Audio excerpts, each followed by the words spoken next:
मोहतरम नाज़रीन, क्या वाकई मेरी दुआ कबूल हो गई है? क्या अगर दुआ सुन ली गई हो तो कोई वाज़ह इशारा मिलता है? क्या हालात में अचानक कोई तब्दीली आती है? या फिर गैब से कोई पैगाम किसी अजनबी के हाथों किसी एक जमले की सूरत में दिल तक पहुंचता है? अगर सब कुछ वैसा ही है जैसा कल था, तो मैं कैसे मान लूं कि ये इत्तिफाक नहीं बल्कि अल्लाह का पैगाम है? हम में से बहुत से लोग आज इसी उलझन में जीते हैं।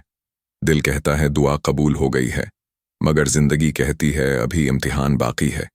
हम सजदों में रोए, हाथ फैलाए, लफ्ज खत्म हो गए, आवाज भर आई, और अब हालत यह है कि दिल में दुख है, जिस्म में थकन है, और अंदर एक मुसलसल बेचैन सी कैफियत पल रही है। हम खुद से कहते हैं, मैं दुआ कर कर के थक गया हूं, अब और कितना। ऐसा लगता है जैसे अल्लाह हमसे दूर हो गया हो। हालांकि सच ये है कि उसी मरहले पर वो सबसे ज्यादा करीब होता है, मगर उसकी खामोशी हमें डरा देती है। हमें सिखाया गया था कि दुआ के बाद नियामत मिलती है, मगर हमें ये नहीं बताया गया था कि बाज़ औकात नियामत से पहले इंसान को तोड़ा जाता है, खामोश किया जाता है और अंदर से बदल दिया जाता है।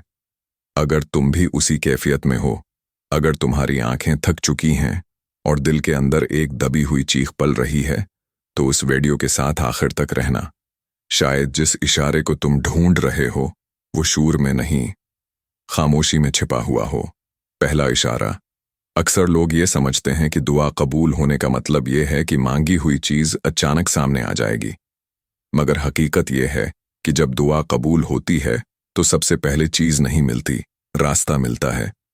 वो काम जो रुका हुआ था आहिस्ता आहिस्ता चलने लगता है। वो मसाइला जो बंद दिखाई देता था उसमें गंजाइश पैदा होने लगती है, और वो रुकावट जो सालों से एक ही जगह खड़ी थी उसकी सख्ती कम होने लगती है। ये तब्दीली किसी अंदरूनी एहसास की नहीं होती, ये बिल्कुल अमली और ज़मीनी होती है। कभी एक फ़ोन कॉल, कभी एक मीटिंग, कभी एक मशूरा, कभी एक फैसला, सब कुछ वैसा ही होता है, मगर नतीजा बदलने लगता है। यही पहला वाज़ह इशारा होता है कि दुआ कबूल हो चुकी है और अब उसके पूरा होने का अमल शुरू हो गया है। अल्लाह का तरीका ये नहीं कि वो हर दुआ के जवाब में फ़ौरन अता दे। वो पहले हालात को इस काबिल बनाता है कि अता ठहर सके। इसीलिए चीज़ मिलने से पहले उस तक पहुंचने का रास्ता हमवार किया जाता है, ताकि नामत वक्ती ना हो बल्कि कायम रहने वाली हो। यही हिकमत है, क्योंकि जो चीज़ बग़ैर तैयारी मिल जाए वो अक्सर संभाली नहीं जा सकती। कुरान इसी हकीकत को यूं बयान करता है, और जब मेरे बंदे तुमसे मेरे बारे में पूछें तो बेशक मैं करीब हूं। मैं दुआ करने वाले की दुआ कबूल करता हूं जब वो मुझे पुकारता है। सूरत बकरा। ये आयत वाज़ेह कर देती है कि अल्लाह जवाब देता है, मगर जवाब की सूरत हमेशा एक जैसी नहीं होती। कभी चीज़ दे दी जाती है और कभी उस तक पहुंचने के तमाम रास्ते खोल दिए जाते हैं। जब हालात खुद ब खुद आसान होना शुरू हो जाएं, जब फैसले नरम पड़ जाएं, जब रुकावटें पीछे हटने लगें, तो समझ लेना चाहिए कि ये महज इत्तिफाक नहीं। अब करने का काम ये है, इस तब्दीली को नज़रअंदाज न किया जाए, जल्दबाजी में दुआ को छोड़ा न जाए, और जो आसानी मिल रही हो उस पर शक्र को ज़बान तक लाया जाए, क्योंकि शक्र वो चीज़ है जो शुरू हुई कबूलियत को मुकम्मल अता में बदल देती है। याद रखो, जब मांगी हुई चीज़ खुद ब खुद मुमकिन होने लगे तो ये खामोश ऐलान होता है कि दुआ सुन ली गई है। दूसरा इशारा। जब दुआ कबूल होने के मरहले में दाखिल होती है तो बाज़ औक़ात अल्लाह वही काम कर देता है जिसके बारे में सब कह चुके होते हैं। ये मुमकिन नहीं, ना कोई मजबूत सबब होता है, ना मुकम्मल तैयारी, ना हालात पूरी तरह साजगार होते हैं, मगर फिर भी काम हो जाता है। ये तब्दीली किसी ख्वाब में नहीं, किसी एहसास में नहीं, बल्कि बिल्कुल अमली ज़िंदगी में नज़र आती है। कभी फैसला आखिरी लम्हे में बदल जाता है, कभी रुकावट डालने वाला खुद पीछे हट जाता है, कभी मसला वहीं का वहीं रहता है, मगर नतीजा बदल जाता है। इंसान खुद हैरान हो जाता है कि ये कैसे हो गया, क्योंकि हिसाब किताब के मुताबिक तो ये मुमकिन ही नहीं था। यही वो जगह है जहां अल्लाह अपनी कुदरत दिखाता है। वो ये बताता है कि दुआ का ताल्लुक इस बाब से नहीं, रब से होता है। जब दुआ कबूल होती है तो अल्लाह इस बाब का महताज नहीं रहता। वो चाहे तो बग़ैर किसी मजबूत वजह के भी रास्ता निकाल देता है।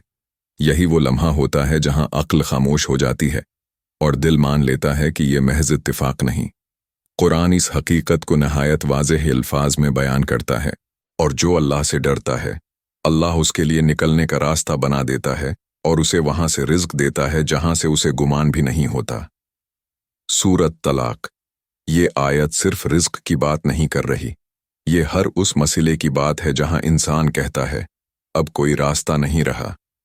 اللہ فرماتا ہے راستہ بنانا میرا کام ہے، اور میں وہ راستہ وہاں سے نکالتا ہوں جہاں تم نے سوچا بھی نہیں ہوتا۔ اسی لیے دعا قبول ہونے کے بعد کبھی کبھی حل اس سمت سے آتا ہے جس طرف انسان نے کبھی نگاہ ہی نہیں ڈالی ہوتی۔ اب یہاں سمجھنے والی بات یہ ہے کہ ہمیں کیا کرنا ہے۔ جب ایسا کوئی کام ہو جائے جو حساب سے باہر ہو تو اسے قسمت کہہ کر نظر انداز نہ کیا جائے۔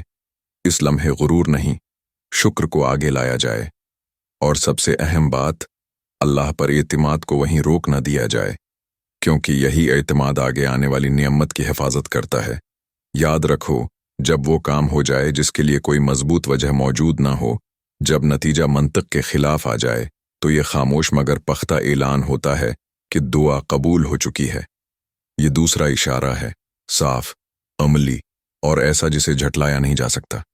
تیسرا اشارہ، کبھی دعا کسی بڑے مسئلے کے حل کے لیے ہوتی ہے، مگر اصل مسئلہ بڑا نہیں ہوتا۔ اصل مسئلہ صرف ایک رکاوٹ ہوتی ہے، ایک شخص، ایک ادارہ، ایک فیصلہ یا ایک خاص جگہ جو سب کچھ روکے کھڑی ہوتی ہے۔ جب دعا قبول ہونے لگتی ہے تو پورا منظر نہیں بدلتا، صرف وہ ایک رکاوٹ ہٹ جاتی ہے اور باقی سب خود بخود سیدھا ہونا شروع ہو جاتا ہے۔ یہ تبدیلی بہت واضح ہوتی ہے، نہ نئی محنت کی ضرورت پڑتی ہے، نہ نیا راستہ تلاش کرنا پڑتا ہے، بس وہ چیز جو نہیں بنی ہوئی تھی اچانک پیچھے ہٹ جاتی ہے۔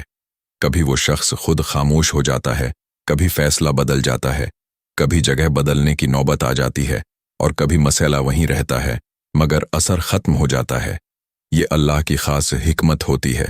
وہ پورا نظام نہیں توڑتا، وہ صرف اس ایک دیوار کو گرا دیتا ہے جو سب کچھ روکے بیٹھی ہوتی ہے۔ اسی لیے دعا قبول ہونے پر انسان یہ کہتا ہوا نظر آتا ہے، مسئلہ تو وہی ہے مگر اب مسئلہ نہیں رہا۔ قرآن اسی اصول کو بہت گہرے مگر سادہ انداز میں بیان کرتا ہے۔ پس بے شک تنگی کے ساتھ آسانی ہے، بے شک تنگی کے ساتھ آسانی ہے۔ سورۃ شرح۔ یہ آیت یہ نہیں کہتی کہ تنگی ختم ہو جائے گی، یہ کہتی ہے کہ تنگی کے ساتھ ہی آسانی رکھ دی جاتی ہے، یعنی مسئلہ موجود رہتا ہے مگر اس کا دباؤ، اس کی گرفت، اس کی سختی ختم ہو جاتی ہے۔ یہی وہ لمحہ ہوتا ہے جب انسان سمجھتا ہے کہ اللہ نے کام سنبھال لیا ہے۔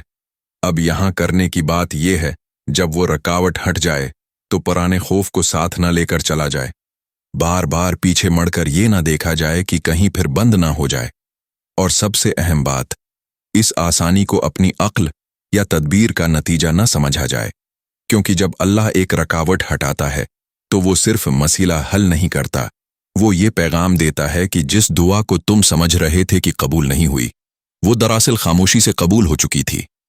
چوتھا اشارہ، اکثر دعا ایک خاص چیز کے لیے ہوتی ہے، مگر جب دعا قبول ہوتی ہے تو اللہ کبھی کبھی وہی چیز نہیں دیتا، وہ اس مسئلے کا متبادل حل دے دیتا ہے جو اصل مسئلے کو خود بخود ختم کر دیتا ہے۔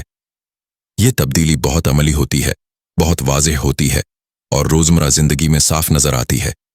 انسان کچھ اور مانگ رہا ہوتا ہے مگر مل کچھ اور جاتا ہے، اور چند دن یا چند ہفتوں بعد سمجھ آتی ہے کہ اگر وہی مل جاتا جو مانگا تھا تو شاید مسئلہ ختم نہ ہوتا۔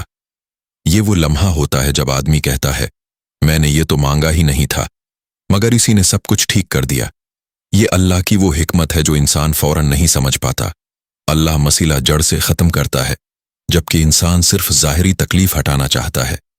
اسی لیے کبھی نیا موقع مل جاتا ہے، کبھی نیا شخص زندگی میں آ جاتا ہے، کبھی سوچ بدل جاتی ہے اور کبھی راستہ ہی بدل جاتا ہے، مگر نتیجہ وہی نکلتا ہے جس کے لیے دعا کی گئی تھی۔ یہاں انسان کو اکثر یہ غلط فہمی ہو جاتی ہے کہ شاید دعا قبول نہیں ہوئی، حالانکہ حقیقت یہ ہوتی ہے کہ اللہ نے دعا قبول کر کے اس سے بہتر حل دے دیا ہوتا ہے۔ یہی وہ مقام ہے جہاں عقل پیچھے رہ جاتی ہے اور اللہ کی تدبیر سامنے آتی ہے۔ زندگی میں کوئی ایسی نعمت آ جاتی ہے جو تم نے مانگی نہیں ہوتی، مگر وہ تمہیں اس جگہ لے آتی ہے جہاں دکھ کم ہو جاتا ہے، बेचैन दिल को करार आ जाता है और तुहकन आहिस्ता आहिस्ता उतरने लगती है।